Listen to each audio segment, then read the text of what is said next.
কিয়ামতের দিন নবী সাল্লাল্লাহু আলাইহি ওয়াসাল্লামের কাছে কোরআনে আছে, ফাকাইফা ইদা জিনা মিন কুল্লি উম্মাতিন বিশাহিদ ওয়াজিনা বিকা আলা হাউলা'i শাহীদা। নবীকে বলছে আল্লাহ, বন্ধু আপনার উম্মতের প্রত্যেকের আমলনামা আমি আপনার হাতে দেখাবো, আপনার হাতে আপনার সামনে পেশ করব, আপনি দেখে কথা বলবেন আমার কাছে। সুপারিশ আপনি কইরেন, মানা নাই, কিন্তু আপনি দেখা করবেন। রাসূলুল্লাহ সাল্লাল্লাহু আলাইহি ওয়াসাল্লাম যদি হাসরের ময়দানে এরকম আমলনামা খুলে উল্টায় আর পৃষ্ঠার পর পৃষ্ঠা দেখে ফজর নাই, জোহর নাই, আসর নাই, মাগরিব নাই, ইশা নাই, শনিবার রবিবার, মদ জুয়া, অবৈধ উপার্জন, গান বাদ্য, নাটক, সিনেমা, জিনা, ব্যভিচার, বেহায়া, বেপর্দা সব উল্টায়। আল্লাহর নবী সাল্লাল্লাহু আলাইহি সাল্লাম তখন বলবে, উম্মত কি এটা?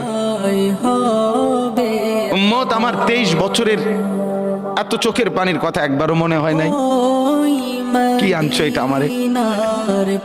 উম্মত তুমি জানো না আমি যে তায়েফের পাথরের আঘাতে পুরা পিঠ চালনির মতো ঝাঁঝরা বানায় ফেলছে আমার? শোনো নাই তুমি? আমারে যে উহুদের ময়দানে দান দান শহীদ করে রক্তাক্ত করছে, তুমি শোনো নাই? আমি যে 14 দিন পেটে ক্ষুধার তাড়নায় পাথর বাঁধছিলাম, উম্মত তোমার মনে নাই? একবারও শোনো নাই আমার ক্ষুধার কষ্ট, আমার পিঠের ব্যথা, আমার দাঁতের ব্যথা, আমার কাঁধে 2টা কড়া ঢুকে গেছে উম্মত। আমার ঘরে 3 মাস আল্লাহর নবীর স্ত্রী আয়েশা বলছে, আল্লাহর কসম উম্মত, নবীর স্ত্রী বলছে 3 মাস 3টা চাঁদ উঠছে ডুবছে, রাইনা হেলালান সুম্মা হেলালান সুম্মা হেলালান, 3 চাঁদ 3 মাসে নবীর 9 জন বিবির কারো ঘরে আম্মা জান আয়েশা বলে 1 ফোঁটা চুলায় আগুন জ্বলে নাই। মা আওকাদাত ফি আবিয়াতে রাসূলিল্লাহ নারুন, নবীর একজন বিবির ঘরেও আগুন জ্বলে নাই। আল্লাহর নবীর স্ত্রী আয়েশা একদিন বলছিল নবীকে, পিঠে হাত বুলাইয়া, ইয়া রাসূলুল্লাহ, স্বামী আপনার পিঠ ছিদ্র ছিদ্র কেন?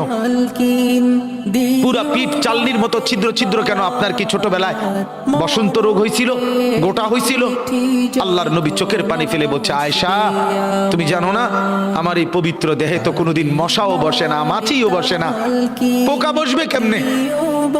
আমার পবিত্র দেহে তো হাঁটলে মেশকের ঘ্রাণ বের হয়, আমার পেশাব পায়খানাও তো কোনোদিন জমিনের উপরে 1 সেকেন্ড থাকে না, মাটি ফাঁক করে ভেতরে নিয়ে যায়। সেই আমার গায়ে